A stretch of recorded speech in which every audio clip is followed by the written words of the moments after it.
dito, magtipon-tipon kayo at magpulong bansang walang hiya. Bago kayo ipadpad na gaya ng ibang itinatangay ng hangin, bago ninyo lasapin ang matinding galit ni Yahweh. Bago dumating sa inyo ang araw ng kanyang puot, manumbalik kayo kay Yahweh, kayong mapagpakumbaba. Kayong sumusunod sa kanyang kautusan. Gawin ninyo ang tama at kayo'y magpakumbaba kay Yahweh. Baka sakaling kayo'y makaligtas sa parusa sa araw na yun. Let's bow our head first and let's pray. Panginoon, salamat po sa iyong salita. Salamat kasi nandiyan ka upang samahan at gabayan ng Panginoon. Naniniwala kami na ang salita mo ay hindi lamang po ito papasok sa aming mga tenga. Ito po ay may a-apply namin sa aming pamumuhay. Tulungan mo po ang bawat isa na papasukin ang salita mo sa kanilang puso, sa kanilang isip at sa kanilang buhay. Tulungan mo kami, Panginoon, ang maunawaan dito. Maraming salamat po, Panginoon. And gamitin mo yung mabalin ko bilang isang daluyan ng pagpapala at ang mensahe mo sa amin ay marinig namin ng maayos. Salamat po. Kung aming dalangin sa pangalan ni Jesus. Amen. Ang seminaryo po ay kung ating po yung titingnan, tatlong tanong po ang ating masasagot. Tatlong tanong na bibigyan natin kasabutan sa gabi ito. Unang tanong po yan, our first point, bakit kailangan natin marinig ang tawag na ito? Bakit kailangan isiksik sa ating isipan na mag-repent tayo? Kung kayo po ang tatanungin, bakit ka ba? Naisip niyo na po ba yun kung bakit? Mahalaga po para sa atin na muling ibalik at alalahanin ang ilan sa mga bagay na nagawa natin sa mga buhay natin. Pero kung kayo po ang tatanungin, okay ba na balikan yung mga bagay na nagawa natin? And kung titignan po natin ang Zephaniah chapter 1, napakalaga para sa atin na makita ito sa ilaw ng nabasa natin sa Kabanata 1. Sinasabi sa atin ng Kabanata 1 kung ano ang darating, ngunit hindi nagbibigay sa atin ng mga solusyon. Pero bago po natin sagutin yung tanong na yan, meron pong isang tanong yan. May tanong yan. Sabi, nagagalit ba ang Diyos? Kung kayo tatanong, nagagalit ba ang Diyos? Meron kasabihan, pastor ka, bawal ka magalit.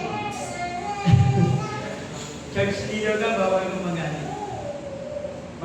Bawal sumama ang loob mo. Di ba? Ang tanong na nagagalit ba ang Diyos, isang kahangalan kung babaliwalain natin. Isang kalapastangan kung hindi natin bibigyan tiin. Dahil ang Diyos po ay isang hukom na makatarungan at nagpaparusa sama-sama sa bawat tao. Alam natin yan. So, kung tayo po ang tatanungin, ako naniniwala ako, nagagalit ang Diyos. And kapag nagalit ang Diyos, hindi natin mag-gusto. Remember yun ang nangyari sa templo. Diba? Doon, kung paano niya dinabog o binaligtad yung mga lamesa. Bakit? Kasi may nagtitinda sa loob ng templo.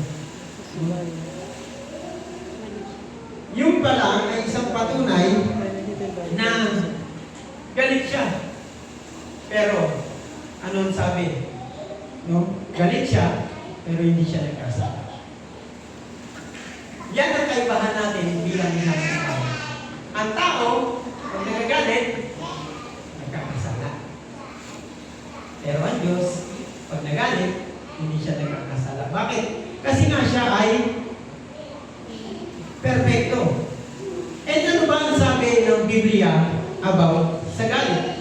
Sa Efeso 4 chapter 4, verse 26-27, ang sabi diyan, kung magagalit man kayo, iwasan ninyo na kayo'y magkasala. Huwag ninyong hayaang lumubog ang araw na galit pa rin kayo. Huwag ninyong bigyan ng pagkakataon ang yaman. Amen po ba? Napakagandang talata about sa Biblia. Sa Bagong pa na makikita natin na nagalit si Jesus sa mga tagapagturo at leader ng relihiyon ng panahon iyon. Sapagkat ginagamit nilang relihiyon para sa kanilang pangsarili kapakanan. Remember, yung mga nagtitinda doon sa loob ng templo. So, in my reflection, take note on this mga kapatid. Ang galit po ng Diyos ay nagmumula sa kanyang pag-ibig sa atin. Ano ko muna sabi? Ang Diyos po, nagagalit sa atin pag meron tayong ginagawang hindi maganda. So meaning, yun po yung nakitaan natin pag-ibig. Pero ang galit po ng tao ay nagmumula sa kawalan ng pag-ibig sa kapwa. Diba? Sample. Pag kayo ay mag-asawa at puno-puno kayo ng pag-ibig, hindi nyo mapapansin yung kapansanan ng inyong mahal sa buhay. Mga asawa nyo. Nagiging bulag kayo, di ba? Sabi, love line. Pero pansinin mo, pag na-out of love ka, di ba? Lahat pinapansin mo. Kahit sa isang tao, pag nawalan ka ng pag-ibig sa pagtingin mo sa isang tao, wala pang ginagawa yan. Galit ka na. Makita mo pa lang ang mukha niyan, galit ka na. Kasi nga, wala nang pag-ibig. Yan yung mga celebrity na naghihiwalay, yung mga mag-asawa. Nung una, fit. Nung naghiwalay na, kung ano yan lumabas, nung na-issue, na negative doon sa kanilang partner. Yan po yung pagkakaiba ng galit ng Diyos sa galit ng tao. Kaya kung tutusin, ang sagot kung bakit kailangan natin marinig ang tawag na ito ng ating Panginoon, dahil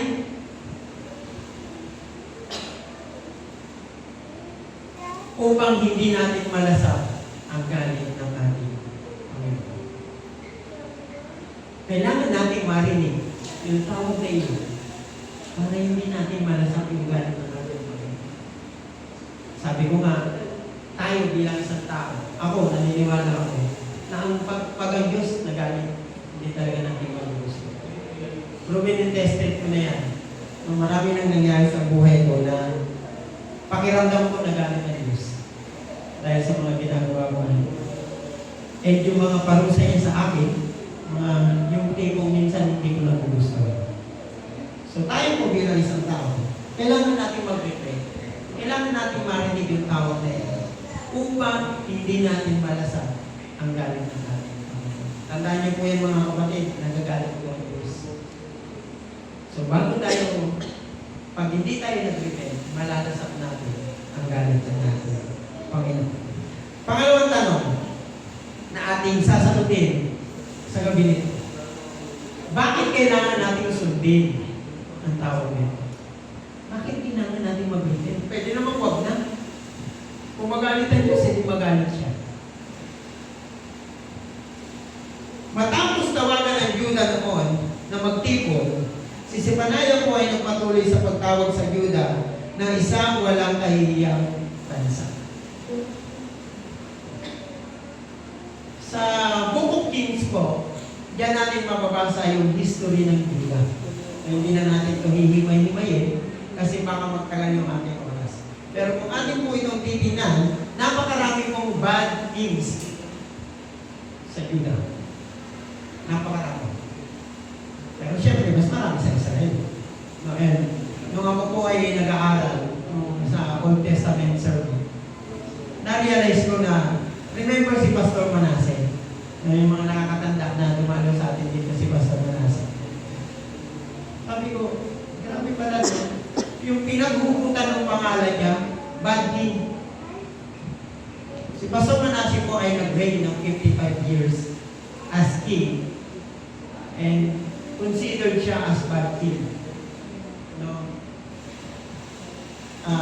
Mula good king, sumunod siya as bad king. Pero hindi natapos yung pagiging hari niya na bad king siya. Kasi nag-repent siya. And ito po yung gustong mangyari ni Zephaniah sa buhay ko ng bawat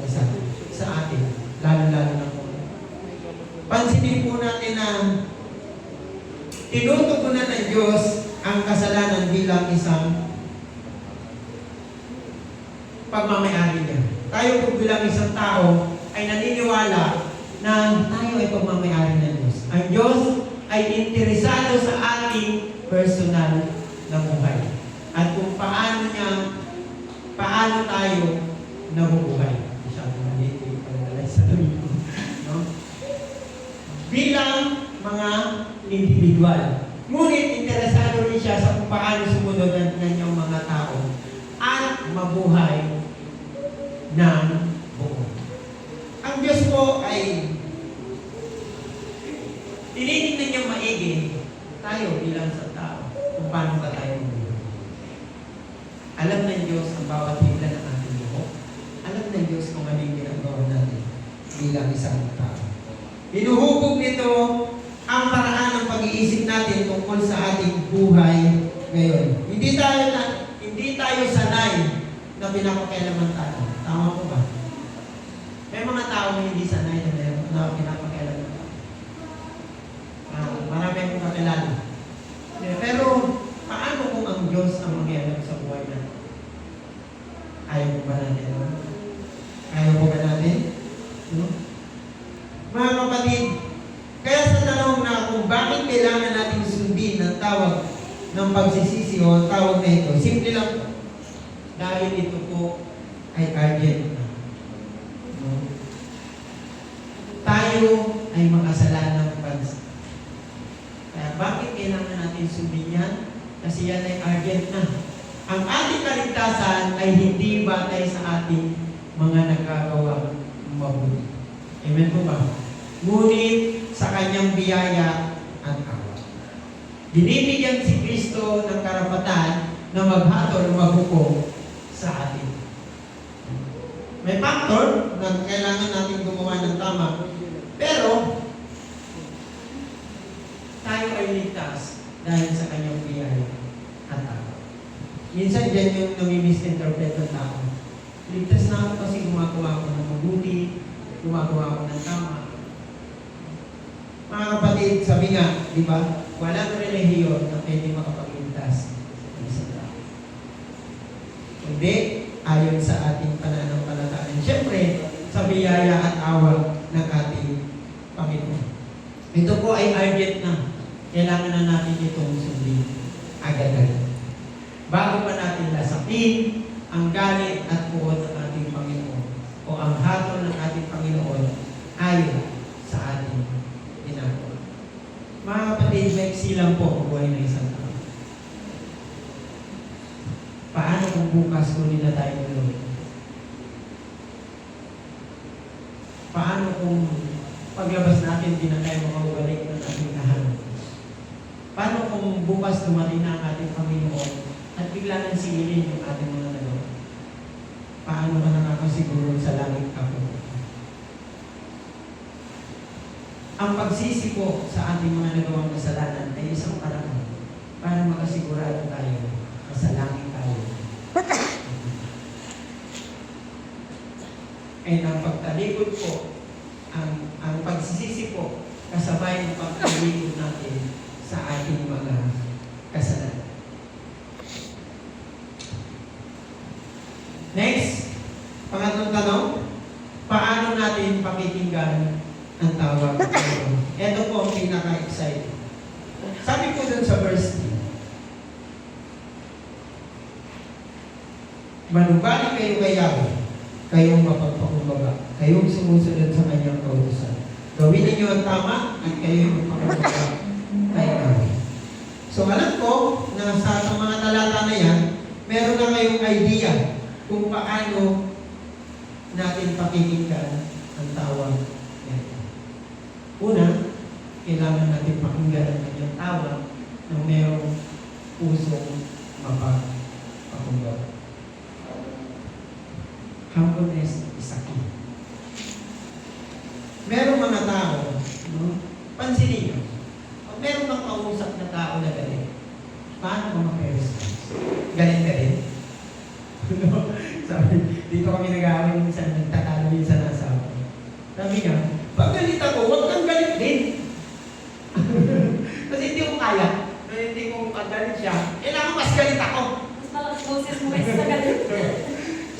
Pag nakasigaw siya, kailangan pa sumigaw din ako. Ganun. So, sampal sa akin yung binabasa ko doon, ang pinagbubulay-bulayan. Kung paano ba tayo dapat pakinggan o paano ba natin pakinggan ang tawag na ito? Dapat meron tayo mapagpakumbabang puso. And yung mapagpakumbabang puso, napakahirap gawin na. Lalo na kung pakiramdam mo, ikaw yung tama. Sabi nga ni Arnel, pag babae, tama yan lagi. Kanina naman pre, naging tama ka naman. Ako yung mali. Muntik na tumabigin yung center. Okay? So, dapat meron tayong pakumbaba. And syempre, pinagdag ko dyan yung hanapin. Nagpusan na natin yan. So, hinahanap ang presensya niya. Kailangan natin hanapin ang presensya niya. Ang tawag po ng ating Panginoon, kung hindi po natin ba tatanggapin, magiging mananatiling risko yan sa ating mga buhay.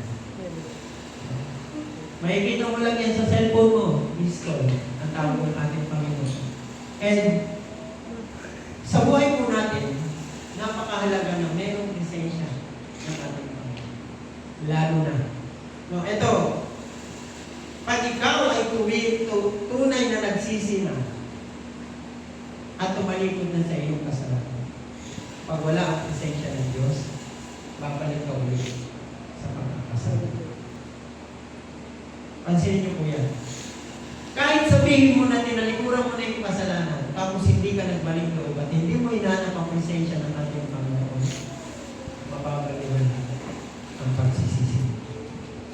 And next, sumunod po sa kautusan. Mahalaga po na marunong tayong magbasa ng Biblia. Kasama yan sa requirements ng ating pagsisisi. Ngayon, kung hindi natin matututunan magbasa ng Biblia at sumunod dyan sa mga nakasulat na yan, wala rin kwenta yung ating pagsisisi.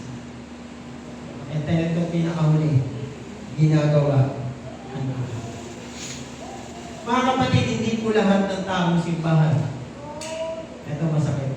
Hindi po lahat ng taong simbahan ay ginagawa ang tao. Tamaan man kayo, hindi, kahit ako tinamaan, hindi po lahat ng pumapasok sa simbahan ay ginagawa ng tao. Lalo na, kung yung tama na yun, ay sa lugar sa gusto nyo mangyari. Yung mga bagay na yan, yung apat na yan, yan yung mga napakahirap gawin bilang isang Kristiyan. Pero yan ang gusto ng Diyos na gawin natin. Paano natin pakikinggan yung tawag niya? Kapagpakumbaba, hinahanap ang presensya niya, sumusunod sa kautusan, at ginagawa ang tao. Mga kapatid, alam po natin lahat na ang presensya ng ating Panginoon. Alam natin na nasa lahat ng dako. Kahit saan tayo magpunta, nandiyan ang Diyos. Hindi yan natutulog. Nakabantay sa atin. Tinitingnan lahat ng ating ginagawa. Isang maling kilos lang natin pwedeng magmarka ng malaking consequence sa buhay natin. Mga kapatid, it's time to repent. And huwag natin hayaan na lalunin tayo ng kahit na anong gawa ng kaaway sa buhay natin. Tinatawag tayo ni Jesus upang patuloy na magsisi. Sabi mo sa katabi, nagsisi ka na ba? Nagsisi ka daw eh. Nagsisi ka. Iba yung tanong ni Pastor Ray Picturize, nagsisisi ka na ba? Parang sa pag-aasama niya. Diba? Sabi nga diba, talimutan yung kasalanan. Tapos sinama mo. Diba? Tinatawag tayo ni Jesus upang patuloy na magsisi. Patuloy nating hanapin at pakinggan ang tawag ng ating Panginoon. Huwag natin baliwalain. Minsan kasi nababaliwalain.